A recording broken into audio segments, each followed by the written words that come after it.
Good.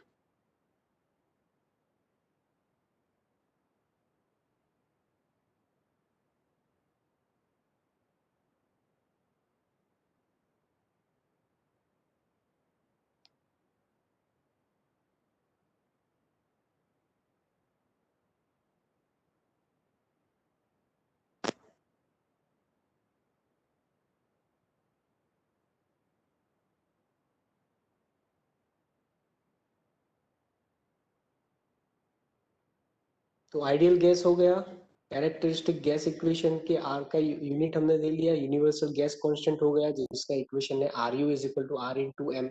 Okay, और यहाँ पे जो मिस्टेक हुआ था, एक्चुअली मैंने ये आपकी बुक से लिया था जहाँ पे लिखा है 0.41242, इजंट इट, लेकिन यहाँ पे आता है 4.1242।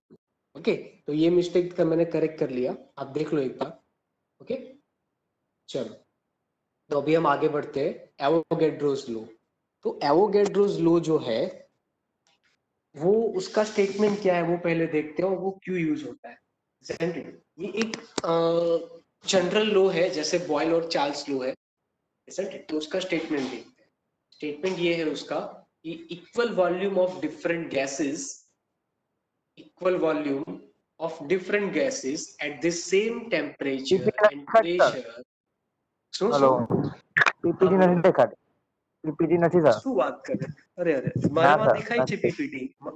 सर मेरे में भी दिखा रहा है। एक મારામાં मिनट નથી फिर से દેખાતી સર। હા સર, હવે एक દેખાય, ओके, દેખાય દેખાય સર। दिखाई છે હવે? चलो, so statement is equal volume of different gases at the same temperature and pressure contain equal number of molecules।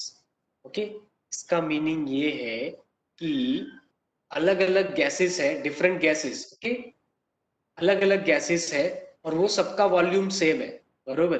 अलग अलग गैसेस है और वो सबका वॉल्यूम जो है वो सेम है। तो मैंने यहाँ पे 3 गुब्बारे रखे हैं, पहला, दूसरा और तीसरा। ओके, तीनों का वॉल्यूम सेम है, मतलब कद जो है वो सेम है। एक में मैंने हीलियम भरा है, आप देखोगे तो यहाँ पे मैंने हीलियम भरा है, दूसरे में ऑक्सीजन भरा है और तीसरे में नाइट्रोजन भरा है। ओके, और वो उसका प्रेशर और टेम्परेचर जो है वो सेम है सबका। देखो यहाँ पे एक एटमॉस्फेरिक प्रेशर 273 केल्विन, एक एटमॉस्फेरिक प्रेशर 273 केल्विन, एक एटमॉस्फेरिक प्रेशर 273 केल्विन, बरोबर। तो सबका प्रेशर टेम्परेचर सेम है, गैसेस अलग अलग है और सबका वॉल्यूम भी सेम है। ओके, तो उसके अंदर जो मॉलिक्यूल्स आएंगे वो सेम होंगे, उसके अंदर मॉलिक्यूल्स जो आएंगे वो सेम होंगे, मतलब कि it contain the equal number of molecules. मतलब यहाँ पे सपोज 4 मॉलिक्यूल्स है हीलियम में, बरोबर, तो ऑक्सीजन के भी 4 मॉलिक्यूल्स ही होंगे और नाइट्रोजन के भी 4 मॉलिक्यूल्स भी ही होंगे। लेकिन कब, कब लेकिन जब कि आपका वॉल्यूम सेम होगा और प्रेशर और टेम्परेचर सेम होगा। Clear? Okay, Shubham Poddar is waiting in the lobby, let me admit him. Okay, हो गया। आपको ये समझ में आया? ये लॉ है, ये लॉ है और ये प्रूवन है। अगर आपको सर प्रूव करना हो तो अलग अलग गैसेस लेके कर सकते हो। हाँ बोलो, एम, बोलो बोलो बोलो। सर मैं ये पूछ रहा था हाँ कि जो मतलब ये हीलियम होता है हाँ, वो तो हल्का गैस होता है ना। हीलियम बहुत ही हल्का गैस होता है। यस, हम्म। ये तो 4 ग्राम, सर मतलब हल्का मीन्स उसका ग्राम 4 होता है, ऑक्सीजन का 32 और नाइट्रोजन का 28 ग्राम। हाँ अभी बोलो, क्या बोल रहे हो? ना सर ठीक है, मैं ये पूछ रहा था सर कि मॉलिक्यूलर से सर ये अंदर जो रहते हैं छोटे छोटे मतलब मॉलिक्यूल रहते हैं ना सर, हाँ हाँ पानी हाँ में हाँ भी हाँ रहते हाँ हैं सब जगह है ना। हाँ हाँ तो हाँ। इसमें भी 4 रहेंगे, इसमें भी 4 रहेंगे, मतलब तीनों में बराबर रहेंगे। तो फिर इसका वेट जो होगा सर वो हल्का क्यों होगा, मैं ये पूछ रहा हूँ सर। वेट तो हल्का हो सकता है ना। अभी अभी कैसे समझाऊं? वेट तो, वेट चेंजेस हो सकता है लेकिन वॉल्यूम चेंज नहीं। कहने का मीनिंग ये है। अभी देखो अच्छा हीलियम जो है वो हल्का गैस है ना, हीलियम हल्का गैस है, ऑक्सीजन हैवी गैस है, तो वेट तो अलग अलग होगा ही होगा ना। लेकिन बात क्या है कि वॉल्यूम अलग नहीं होगा, वॉल्यूम से। अभी ऐसा तो है नहीं, देखो आप अपने आप को मॉलिक्यूल्स कंसीडर करो, तो ऐसा तो है नहीं कि तुम्हारा वेट और मेरा वेट सेम रहने वाला है ना। उसी तरह दो गैसेस के वेट कभी सेम नहीं हो सकते, isn't it? उसका वॉल्यूम सेम होगा, है ना सर? वॉल्यूम ओवरऑल सेम होगा, हाँ वॉल्यूम सेम होगा फॉर अ पर्टिकुलर 1 मोल। अगर मैंने 1 मोल ऑफ हीलियम लिए मतलब कि 4 ग्राम हीलियम लिया, 1 मोल ऑफ O2 लिए मतलब कि 32 ग्राम ऑक्सीजन लिया, और 1 मोल ऑफ N2 लिए मतलब कि 28 ग्राम N2 लिया, तो तीनों का वॉल्यूम सेम होगा और वो होगा 22.4 लीटर। कितना? 22.4 लीटर 22 एट दी STP। ये तीनों 22.4 का लीटर। मिलाकर। तीनों को मिलाकर नहीं, तीनों का अलग अलग, तीनों का अलग अलग 22.4 लीटर होगा, मतलब सेम हुआ ना वॉल्यूम सबका, समझ रहे हो। और वो होगा एसटीपी पे, वो होगा एसटीपी पे, मतलब एसटीपी आपको पता है स्टैंडर्ड टेम्परेचर एंड प्रेशर पे, isn't it? मतलब किसी भी गैस का 1 मोल होगा और प्रेशर और टेम्परेचर कांस्टेंट सेम होगा सबका, ओके, तो उसका वॉल्यूम सेम आने वाला है, isn't it? ये लो है, स्टेटमेंट है, और ये आप प्रैक्टिकली ये प्रूवन है, ओके। और वो वॉल्यूम ओके। कितना होता है? 22.4 लीटर। 2.4 लीटर एक मोल का, है ना सर? 1 मोल का, 1 मोल का, यस। ओके, समझ गया। ओके, हाँ। इसके रिलेटेड मेरे पास वीडियो है, मैंने डाउनलोड करके रखा होगा, तो मैं मे भी वो दिखाता हूँ।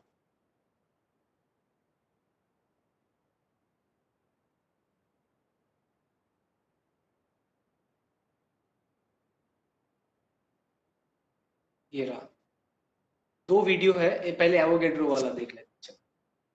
क्या बोल रहा है एवोगैड्रो लो, एप्लीकेशंस भी है साथ में इसकी।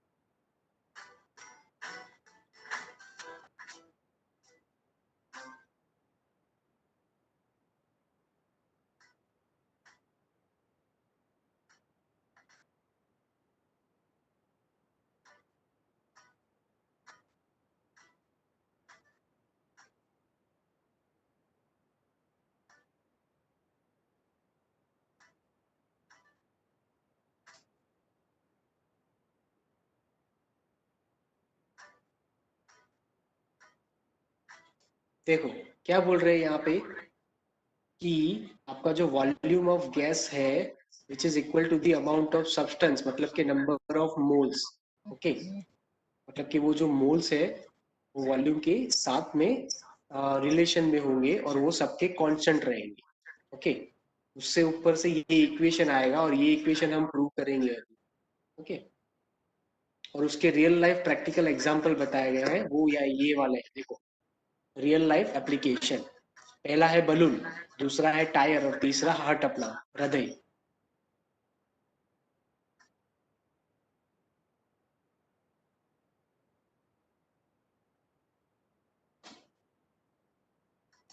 देखा क्या हुआ?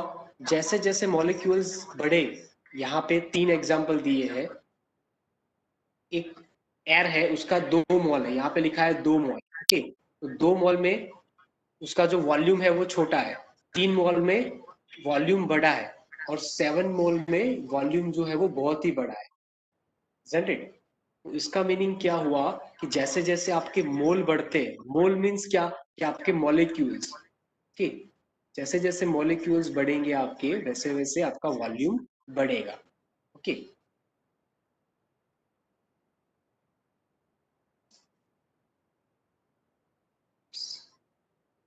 टायर की बात कर रहे हैं, हवा भर रहे हो तो अगेन उसमें वॉल्यूम बढ़ेगा। हवा भर रहे हो का मीनिंग क्या हुआ? समझ आप गया सर। मॉलि जो उसमें मोल, एयर का मॉलिक्यूल जा रहा है। हाँ हाँ हाँ, तो जैसे जैसे मॉलिक्यूल्स जाता जाएगा अंदर, वैसे वैसे वॉल्यूम बढ़ता जाएगा, लेकिन एक पर्टिकुलर सिचुएशन पे किसी भी डिफरेंट डिफरेंट गैसेस लोगे आप, तो उसका जो वॉल्यूम है वो कांस्टेंट रहेगा, सबका सेम रहेगा, है ना। हम्म अभी लंग्स का बता रहे हैं कि आप लंग्स में क्या करते हो, हम रेस्पिरेशन प्रोसेस करते हैं, तो वो रेस्पिरेशन प्रोसेस में श्वासोश्वास में कुछ ऐसा ही होता है, isn't it? कि लंग्स जो है वो फूलते हैं, और लंग्स क्यों फूलते हैं, क्योंकि हम एयर मॉलिक्यूल्स अंदर लेते हैं, है ना। तो ये हो गया एवोगैड्रोस को, ये उसका एप्लीकेशन हो गया। अभी साथ पे आपको वो 3 लोग के भी वीडियो बता ही देता हूँ, चलो बाद में अगेन से वो देखते हैं। बॉयल्स लो, चार्ल्स लो, और आपका जो गैल्यूसेक लो है वो।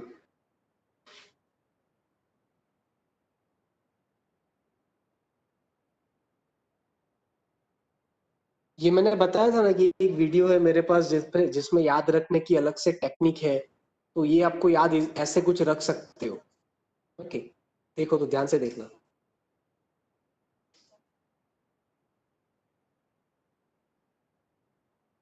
कांस्टेंट प्रेशर सी और पी, कांस्टेंट प्रेशर।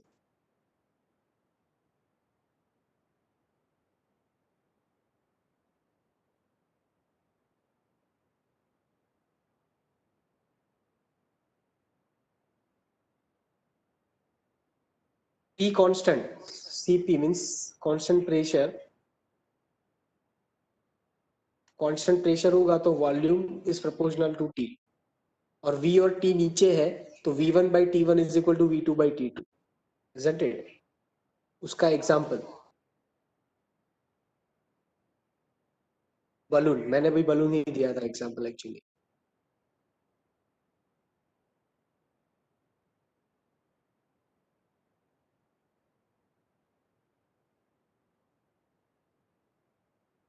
ओके, ये वॉल्यूम कांस्टेंट वाला, तो उसको गैल्यूसेक बोलते हैं, G for Gay Lussac, V for volume. Okay, तो V कांस्टेंट के लिए P1 by T1 is equal to P2 by T, उसका एग्जांपल दिया है। प्रेशर कुकर, वॉल्यूम इसका कांस्टेंट रहने वाला है ऑब्वियसली, जैसे जैसे आप नीचे से हीटिंग दोगे वैसे वैसे सिस्टम के अंदर, कुकर के अंदर प्रेशर बढ़ेगा। देखो अभी बताएंगे प्रेशर बढ़ रहा है। ओके,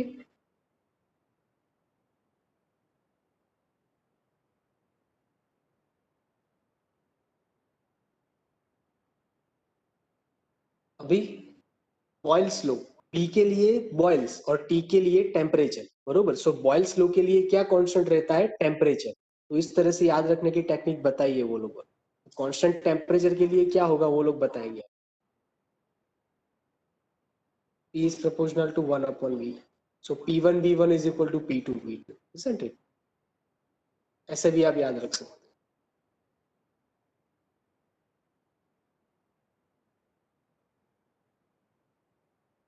ये कैन है, आपने उसको खोला, खोलने से क्या होगा कि प्रेशर डिक्रीज होगा, उसकी वजह से आपका जो लिक्विड है या गैस है वो बाहर आ जाएगा, उसकी वजह से वॉल्यूम उसका बढ़ जाएगा, isn't it? तो ये एक दूसरा, ये एवोगैड्रो लो है अभी। A for Avogadro, N for number of moles, okay. और उसमें क्या बता रहे कि वॉल्यूम जो है वो मोल से प्रोपोर्शनल में होता है, मतलब कि जैसे जैसे आप टायर में हवा भरते हो, जैसे एग्जांपल बताया वैसे। देखो देखो देखो, so V1 by N1 is equal to V2 by N2। एक मिनट, हाँ बोलो बोलो। સર એટલે વોલ્યુમ જે है એ directly proportional to molecules number પર है ना। एग्जैक्टली, हाँ हाँ, क्लियर। सर बोलो बोलो।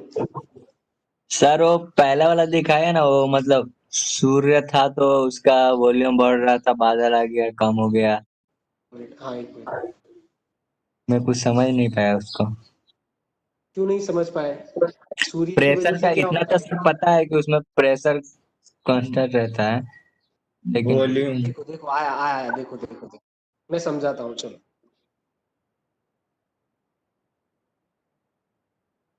यहाँ पे क्या होगा, सूरज की गर्मी की वजह से बलून जो है वो वॉल्यूम बढ़ाएगा, isn't it? तो मतलब कांस्टेंट प्रेशर पे, प्रेशर कौन सा है आपका, बाहर एटमॉस्फेरिक प्रेशर है, वही प्रेशर पे आपको जब हीटिंग मिल रही है, हीटिंग मिल रही है मतलब टेम्परेचर बढ़ेगा, तो टेम्परेचर हम्म बढ़ेगा तब वॉल्यूम बढ़ेगा। देखो ये देखो वॉल्यूम बढ़ा थोड़ा। हम्म अभी क्या हो रहा है, अभी क्या होगा, देखो बीच में बादल आ गए, बादल आ हम्म गए मीन्स आपको अभी बलून को हीटिंग नहीं मिल रहा है ना, हम्म हीटिंग नहीं तो मिलेगा देखो तो क्या होगा, टेम्परेचर कम होगा, एटमॉस्फेरिक। तो टेम्परेचर कम होगा तो वॉल्यूम भी कम होगा, isn't it? देखो अभी वॉल्यूम कम होगा, क्यों, क्योंकि टेम्परेचर भी कम हो गया। क्लियर हो गया? यस। ओके चलो, तो फिर से आ जाते हैं यहाँ पे। तो ये हो गया हमारा एवोगैड्रो लो, उसका स्टेटमेंट हो गया। स्टेटमेंट जो है वो थोड़ा इससे चेंज है जो हमने देखा ना उससे, लेकिन अल्टीमेटली वो वही बता रहा है, isn't it? अभी उसका मेथड देखते हैं कि उसका सॉल्यूशन मेथड क्या है। उसमें दो मेथड है, मैं आपको एक ही मेथड कराऊंगा, ये दोनों सेम जैसा है ना। तो यहाँ पे मेथड वन क्या है कि पहले से देखते हैं, चलो आपको ये चीज प्रूव करनी है, और ये चीज अल्टीमेटली क्या बताती है जो हमने देखा ना, v is proportional to n, वही बताती है। कैसे, आप देखोगे ध्यान से, एक मिनट में दूसरा कलर लेता हूं, देखोगे ध्यान से तो n इज इक्वल टू यहाँ पे pv डिवाइडेड बाय t और ru है, बरोबर। और यहाँ पे एवोगैड्रो लो में ऑलरेडी बोला गया है कि प्रेशर टेम्परेचर कांस्टेंट रहता है, और ru तो यूनिवर्सल गैस कांस्टेंट है, तो वो तो कांस्टेंट रहने ही वाला है। तो अभी बचा क्या, मेरा वॉल्यूम बचा, क्या बचा, वॉल्यूम। ठीक, सो अल्टीमेटली क्या हो गया, n is proportional to v हो गया ना मेरा, so v is proportional to n, simple, ये एवोगैड्रो लो है। चलो तो इसका प्रूफ देखते हैं। तो n क्या है मेरा, नंबर ऑफ मोल है, EVT जो है वो मेरा प्रेशर वॉल्यूम और टेम्परेचर गैस के लिए, ओके। ये V मोल जो मैं लिखूंगा वो है वॉल्यूम ऑफ 1 मोल गैस, वो बाद में फिर से देखेंगे ऐसा हो तो। मॉलिक्यूलर मास है m, यूनिवर्सल गैस कांस्टेंट क्या है, उसको सिंबल है Ru, okay. Now from the characteristic gas equation, उसका इक्वेशन क्या है, PV is equal to mR, okay. अभी मैं 1 मोल के लिए ले रहा हूँ, कितने के लिए, 1 मोल के लिए। तो 1 मोल के लिए जो मेरा वॉल्यूम है उसको मैं एज्यूम कर रहा हूँ कि वो V ऑफ मोल है, ओके, सपोज। और 1 मोल के लिए स्मॉल m को मैं कैपिटल M ले रहा हूँ, यहाँ पे V की जगह पे मैं V मोल लिख सकता हूँ, और M की जगह पे मैं कैपिटल M लिख सकता हूँ, चलो वो मैं करता हूँ। यहाँ पे V की जगह पे V मोल और M की जगह पे capital M, PV mole is equal to MRT हो गया। यहाँ तक क्लियर हो गया लगता है मेरा आपको, डाउट हो तो बीच बीच में स्टॉप कर। चलो तो अभी हम क्या करेंगे, हमको यूनिवर्सल गैस कांस्टेंट में कन्वर्ट करना है। तो यहाँ पे आप इक्वेशन में देखोगे लास्ट में, तो एम आर जो है वो हमको दिया है, और M R is equal to क्या होता है, आर यू होता है, वो हमने अभी देखा प्रीवियस लेक्चर में, R U is equal to M into R. ये क्लियर हुआ? चलो तो PV of mole is equal to M R की जगह पे मैंने आर यू लिख दिया, so PV mole is equal to R U into, okay. अभी मैं क्या करता हूँ, दोनों साइड मल्टीप्लाई करता हूँ, इसके साथ एन के साथ, एन क्या है मेरा, number of mole, number of mole के साथ में मल्टीप्लाई करता हूँ। तो यहाँ पे भी मैंने एन लिख दिया और यहाँ पे भी एन लिख दिया, तो N PV mole is equal to N R U PV, isn't it? अभी ये जो n पीवी मोल है उसको मैं क्या लिख सकता हूँ, पीवी लिख सकता हूँ, क्यों, क्योंकि मेरा v इज इक्वल टू होता है n into V of mole. ऐसा क्यों होता है, क्योंकि मैंने जो ये v ऑफ मोल लिया था वो किसके लिए था, वो था मेरा 1 मोल गैस के लिए। कितने मोल गैस के लिए, 1 मोल गैस। लेकिन n मैंने किसके लिए ऐड किया, नंबर ऑफ मोल्स के लिए, मतलब कि जब मेरे 1 मोल से ज्यादा होंगे तो उसको बताने के लिए मैंने number of moles add multiply, isn't it? तो दैट इज व्हाई यहाँ पे वॉल्यूम भी चेंज होगा उसके अकॉर्डिंग। अगर 1 मोल है उसके लिए वॉल्यूम इतना है, तो 2 मोल होंगे तो वॉल्यूम बढ़ जाएगा, जैसे हमने देखा ना, क्योंकि v is proportional to n, हमने देखा ऑलरेडी। तो जैसे जैसे मोल बढ़ेगा वैसे वैसे वॉल्यूम बढ़ेगा। तो मैं 2 मोल के लिए या 3 मोल के लिए ऐसे ऐसे बढ़ता जाएगा, तो अल्टीमेटली उसका एक इक्वेशन बनेगा which is V is equal to N into V mole.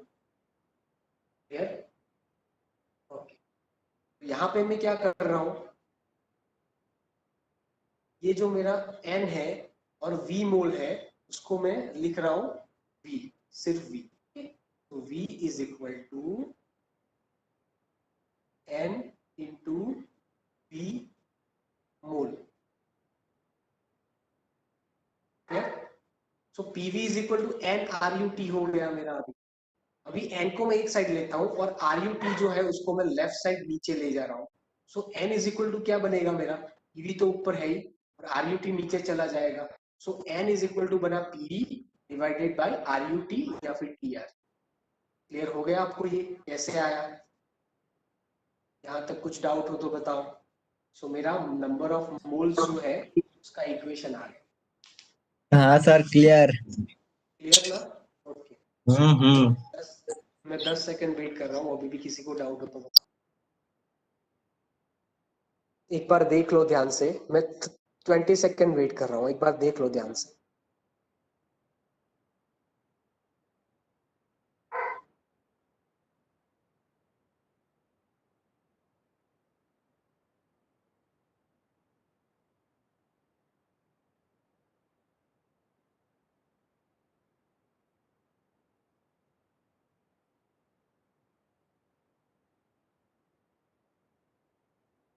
Okay, चलो, तो आपका क्लियर हो गया। ठीक है, तो यहाँ पे मैंने लास्ट में लिखा है कि ये जो इक्वेशन 1 है, n is equal to P V by T into R U, which indicates that for this same volume of pressure, volume and temperature, two gases can contain same number of mole. Okay, मतलब कि same pressure, volume और temperature के लिए दो अलग अलग gases होंगे तो वो उसके जो मोल्स होंगे वो सेम होंगे। जो मैंने वो पहले एग्जांपल में 3 बलून्स दिखाए वो ये स्टेटमेंट भी बोलता है। Okay, and hence the same number of molecules, same number of moles, same number of molecules. Okay, चलो, तो उसके लिए वो मोल्स कितने हैं देखो, आपको बताया ना यहाँ पे कि वो जो पर्टिकुलर सिचुएशन है उसके लिए आपके नंबर ऑफ मोल्स सेम रहेंगे। तो वो मोल्स कितने रहेंगे, तो वो मोल्स जो है वो रहेंगे आपके, यहाँ पे बताया है वो मैंने, वो मोल्स रहेंगे आपके 6.022169 मल्टीप्लाई बाई 10⁻³ पर किलोमोल, 1 पर किलोमोल। ओके, तो उसको बोलते हैं एवोगैड्रो नंबर, उसको बोलते हैं Avogadro number, and which indicates the number of moles okay for a particular situation. और उसका वॉल्यूम कितना रहता है, तो 22.4 लीटर रहता है। कितना? 22.4 लीटर पर मोल, मतलब कि एक मोल के लिए, जैसे हमने वो न्यूमेरिक वो एग्जांपल देखा ना, यहाँ पे देखो, सबका 3 गैसेस है, सबका 1 मोल है, हीलियम का 1 मोल, ऑक्सीजन का 1 मोल और नाइट्रोजन का 1 मोल। तो तीनों के लिए वॉल्यूम जो है वो कांस्टेंट है which is 22.4 litre, isn't it? So वही बता रहे हैं। और सिचुएशन कौन सा है? एसटीपी का, स्टैंडर्ड टेम्परेचर और प्रेशर पे वो सिचुएशन बन रहा है। ओके, तो उसका वो मोलर वॉल्यूम बता रहे हैं 22.4 लीटर पर मोल। और उसको हम ऐसा यूनिट में कन्वर्ट करेंगे तो लीटर की जगह पे हमको मीटर क्यूब रखना पड़ेगा, isn't it? तो मीटर क्यूब होगा तो पर किलो मोल हो जाएगा। क्या हो जाएगा? पर किलो मोल हो जाएगा। तो इसका मीनिंग क्या हुआ कि वो हो जाएगा 22.4 डिवाइडेड बाई 1000। किलो मीन्स 1000 लिख सकते हो उसको, ओके, पर मोल।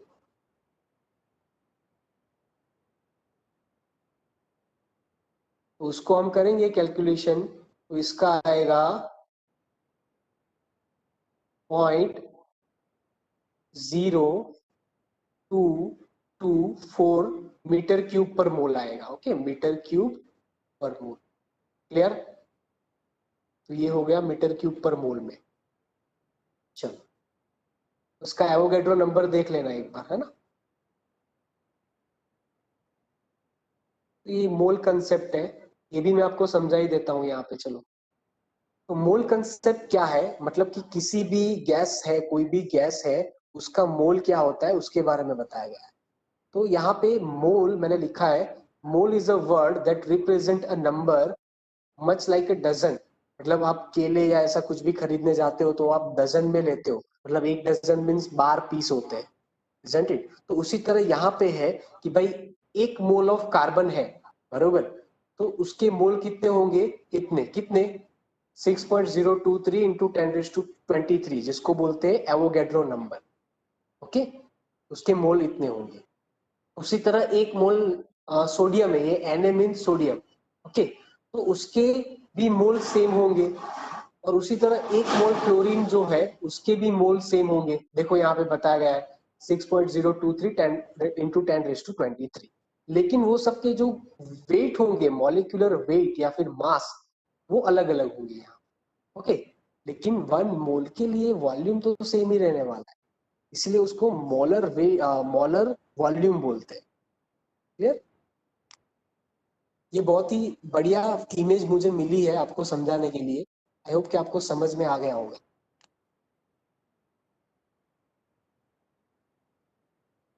मैं 10 सेकंड वेट कर रहा हूँ, नहीं समझ में आया हो कुछ तो बताओ, वरना हम हाँ फिर। सर। तो मैं आपको वो जो मैंने बोला बोला ना, वो वाटर का वीडियो दिखाता हूँ मैं आपको। चलो, ये रहा। अभी भी बता दो किसी को कुछ नहीं समझ में आया हो तो। हाँ, तो मैं ये बता रहा था अभी कि अ, मैंने एक मेरा जो प्रोजेक्ट था मास्टर्स का, उसके अंदर मैंने पानी का एटमॉस्फेरिक कंडीशन पे टेम्परेचर मेजर किया था। एक सॉफ्टवेयर था और एक डिवाइस था उसके थ्रू। ओके, तो वो सॉफ्टवेयर और डिवाइस का जो पूरा एक्सप्लेनेशन है और वाटर का 100 डिग्री टेम्परेचर है वो आपको यहाँ पे सीधा दिखेगा। देखो कितना आ रहा है, ये क्या लिखा है यहाँ पे 99.1, 99.2, अभी पूरा बॉयल नहीं हुआ है, और यहाँ पे डिग्री सेंटीग्रेड लिखा हुआ है, लिखा हुआ है। ये तीसरा है। वो कैसे, ये कैसे आया, मैंने एक्चुअली 2 थर्मोकपल डाला। हमने थर्मोकपल के बारे में थोड़ी बात की थी, पता है किसी को, फर्स्ट लॉ ऑफ थर्मोडायनेमिक्स में, जहाँ पे मैंने बोला हाँ था सर। सर एंजिन जो है। हाँ बोलो बोलो बोलो। તમે થર્મોકપલ વિશે શોધવાનું કીધું સર. हाँ मैं એ कीधु तू। હા સર, થર્મોકપલ સર એટલે છે ને એ એક જેમ કે પાઇપ છે એને આપણે બે જગ્યા પર ટેમ્પરેચર શોધવું હોય તો થર્મોકપલનો યુઝ થાય. બે એક્ઝેક્ટલી મોડ. એક જગ્યા પર, બે હા જગ્યા પર ગમે તેટલી જગ્યા પર શોધી શકો, પણ હા એ જે થર્મોકપલ હોય ને એના 2 વાયર હોય, 2 છેડા હોય, અને એની વચ્ચે શું હોય કે બે અલગ અલગ મટીરિયલના બનેલા હોય વાયર। હવે તમે એ વાયરના 2 છેડા પાણીમાં નાખશો ને અથવા એન્જિન સાથે કનેક્ટ કરશો તો શું થશે कि अलग अलग जगह टेम्परेचर अलग अलग હશે, તો એના લીધે એક પોટેન્શિયલ ડિફરન્સ જનરેટ થશે। પોટેન્શિયલ ડિફરન્સ એટલે ईएमएफ, કે એક ડિફરન્સ જનરેટ થાય એવું સમજો। એના લીધે શું થાય, કરંટ ફ્લો થાય। કેમ કરંટ ફ્લો થાય, કારણ કે તમારા બંને વાયર જે છે એ અલગ અલગ મટીરિયલના બનેલા છે। હવે તમને ખબર છે એક કોપર હોય અને બીજું નિકલ હોય, કે બીજું એલ્યુમિનિયમ હોય, તો બંનેમાં ઇલેક્ટ્રિસિટીનો ફ્લો સેમ થાય નહીં થાય, બરોબર। તો એ જે એનો ફંક્શન છે એના પર એ કામ કરે છે કે ભાઈ તમે પાણીને 100 ડિગ્રી પર રાખ્યું છે અને ત્યાં કોપર અને નિકલ અથવા કોપર અને એલ્યુમિનિયમ નાખ્યું છે, મોસ્ટલી કોપર નિકલ ના હોય, બરોબર, અને નિક્રોમ નિક્રોમ કહેવાય, તો એ કે ટાઈપ થર્મોકપલ કહેવાય। તો એ કે ટાઈપ થર્મોકપલ તમે અંદર નાખશો, એના બે શું કહેવાય, 2 વાયર એક સાથે જ હોય એને અંદર નાખશો તો કરંટ પ્રોડ્યુસ થશે બંને વાયરમાં અલગ અલગ, ઉપર અને નિકલમાં। તો એના લીધે પોટેન્શિયલ ડિફરન્સ જનરેટ થશે અને એ પોટેન્શિયલ ડિફરન્સ તમને ટેમ્પરેચરના ટર્મમાં બતાવશે। તો આ જે ડાયરેક્ટ જે અહીંયા બતાવે છે ને એ ટેમ્પરેચરના ટર્મમાં બતાવે છે, બરોબર, જે જનરેટ કરે છે પોટેન્શિયલ ડિફરન્સ। તો એ પોટેન્શિયલ ડિફરન્સ આનો કેટલો આવે છે ને એ બી હું તમને બતાવું છું। આ મારું જ લેપટોપ છે, આ તમને જે દેખાય છે તે મારા જ લેપટોપમાં મેં સ્ટડી કરી છે। ચલો તો આપણે આગળ વધીએ। બહુ ડીપ કન્સેપ્ટ છે, તમે જેટલું વાંચ્યું છે એના કરતા બી ડીપ છે, તમે જોજો તમને સમજાશે।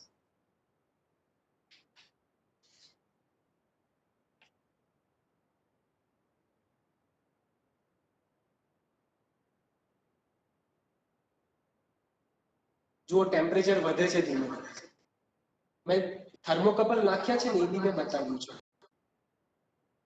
આ લીજો દેખાય હું શું કરું છું પાણીને ગરમ કરું છું બોઇલ કરું છું અને તમે જે વિચારો છો એવું નથી આખું એક થર્મોકપલ છે અને આપણું થર્મોકપલ 1 અને આ થર્મોકપલ 2 છે હવે આ જે તમને દેખાય છે ને એમાં બે અલગ અલગ વાયર જતા હશે અંદરથી એક વાયર અને બીજો વાયર બરોબર એક હશે કોપરનો અને બીજો હશે નિકલનો અને અહીંયા ભેગા થતા હશે એ બી હું તમને બતાવું કેવી રીતના થાય છે આ બધું કામ મેં જાતે કર્યું છે સર આ વાયર કયો છે લેફ્ટ સાઈડ નો શું લેફ્ટ સાઈડ નો વાયર કયો છે સર બંને બંને કે ટાઈપ ને ઈ ટાઈપ થર્મોકપલ છે બંને થર્મોકપલ જ છે હા સર બે અલગ અલગ થર્મોકપલ છે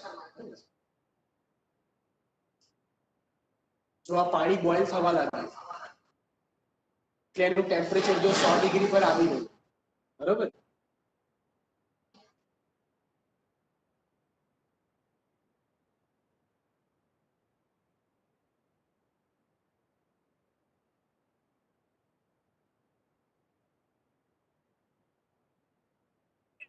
હેલો હેલો બોલાય છે સર મારો અવાજ આવે છે ને હા હેલો આવે છે ને દાદા?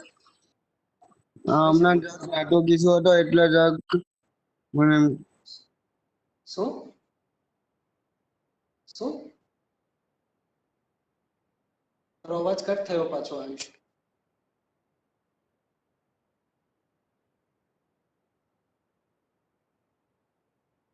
કઈ નહીં જુઓ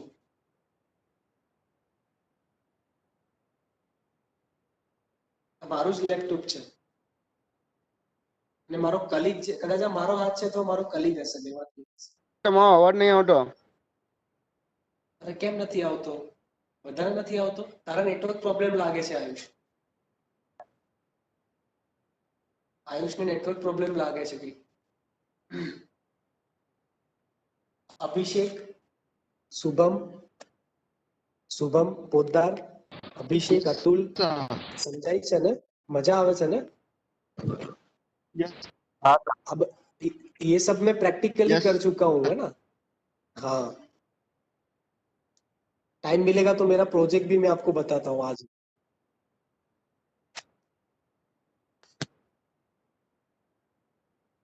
तो ये कुछ था इस तरह से अभी आज ये હતું ને ये जो था वो मैंने क्यों किया था क्योंकि मुझे मेरी जो पाइप थी वहां पे ये थर्मोकपल लगाने थे उसको लगाने के पहले मैंने वेरीफाई कर लिया कि उसका टेम्परेचर सही आ रहा है कि नहीं आ रहा है ना तो इसके लिए था आपको और क्या बता रहा था हाँ देखो मैं आपको ये बता रहा था कैसे थर्मोकपल के दो पॉइंट जो है उसको कनेक्ट कर मे भी आपको ध्यान से दिखेगा मे भी मुझे एग्जैक्टली नहीं पता है इसमें देखो मैं इसको वेल्ड कर रहा हूँ ये जो है ना ये मेरा थर्मोकपल है कि ये पूरा जा रहा है वो उसमें दो वायर होंगे एक वायर छोटा और दूसरा भी मतलब एकदम छोटा डायमीटर वाला पाइप होगा वो ऐसे होगा तो अभी वो दोनों को मैं यहाँ से दूसरे एंड से मैं वेल्ड कर रहा हूँ क्या कर रहा हूँ वेल्ड कर रहा हूँ उससे क्या होगा वो कनेक्ट हो जाएगा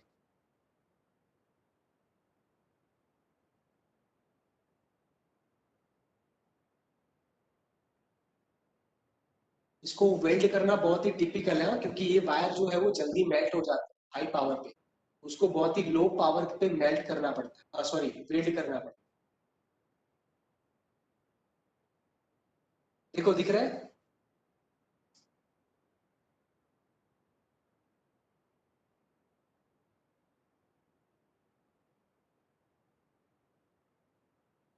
देखो नहीं अच्छे से नहीं दिखेंगे चलो कोई बात नहीं देखो यहाँ पे मैंने कर दिया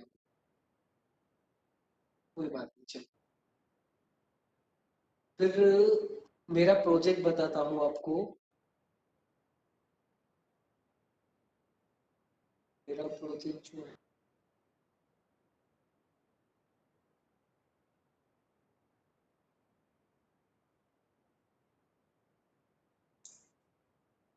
ये वो मैंने बताया था ना वो है वो यहाँ पे लीकेज का प्रॉब्लम आया था मेरे एक्चुअली प्रैक्टिकल में तो रीडिंग अच्छे से नहीं आ रहा है तो लीकेज पता ही नहीं चल रहा था बहुत छोटा था वो जो मैंने मैनोमीटर बताया ना मैंने खुद से बनाया था वो हम्म,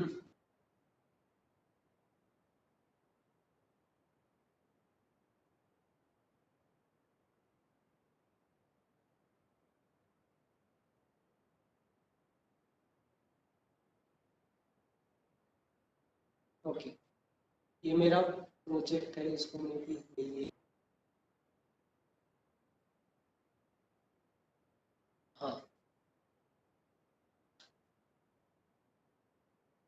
हाँ, ये मेरा प्रोजेक्ट है, देखो।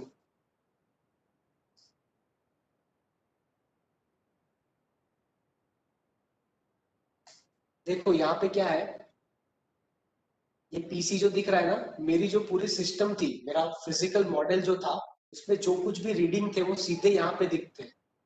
मतलब ये मेरे कोरियोलिस फ्लो मीटर थे, isn't it? ये मेरा पंप था, यहाँ पे मेरा ट्यूब था, तो ट्यूब के पास ये प्रेशर और टेम्परेचर मेजरिंग डिवाइसेस रखे थे, प्रेशर ट्रांसड्यूसर और थर्मोकपल रखे थे, तो उसके रीडिंग यहाँ पे सीधे वो बताते हैं, है ना। इसको स्काडा सिस्टम बोलते हैं। क्या बोलते हैं? SCADA system. तो अभी जहां जहां पे आप जाओगे ना किसी भी लेटेस्ट इंडस्ट्री में, तो ये सिस्टम हो गया है जहाँ पे आपको सीधा रीडिंग देखने को मिलता है।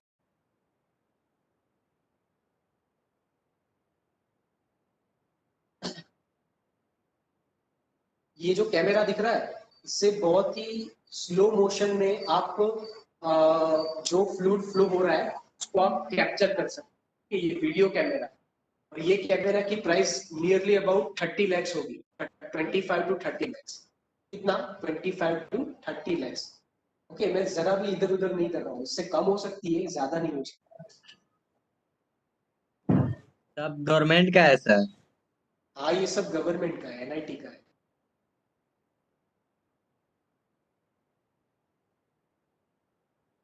अभी आपका ये प्रोजेक्ट चल रहा है?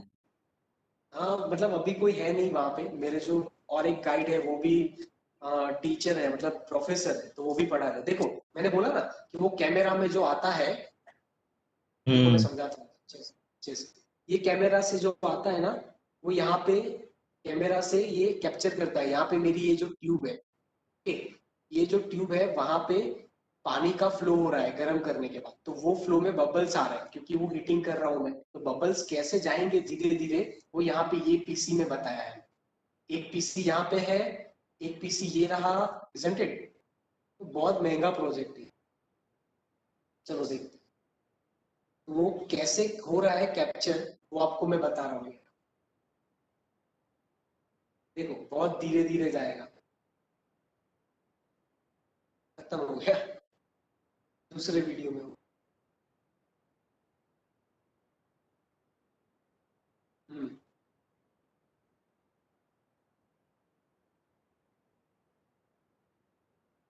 ये मैनोमीटर, ये जो दिख रहा है आपको, ये पीछे दिख रहा है, ये जो है ना, ये कैलोरी मीटर है, किसी भी मटेरियल की एनर्जी मेजर करता है।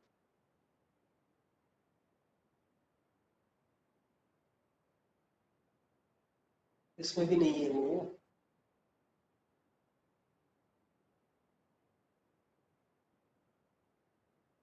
आपको मेरा प्रोजेक्ट समझना है तो बताना मुझे, मैं अच्छे से समझाऊंगा।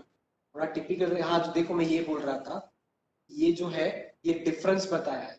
वहां पे मैंने टेम्परेचर मेजर किया था ना, यहाँ पे वो लोग पोटेंशियल डिफरेंस बता रहे हैं, और उसका यूनिट मिली वॉल्ट आता है। ये मेरा कूलर है, चिलर बोलते हैं जिसको, चिलर।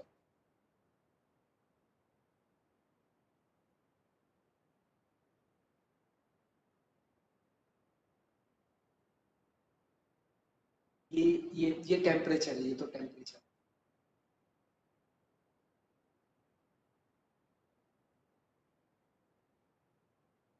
ओके, तो अच्छे से प्रोजेक्ट समझना हो तो बताना, थोड़ा हैवी रहेगा नो डाउट, मैं समझाऊंगा।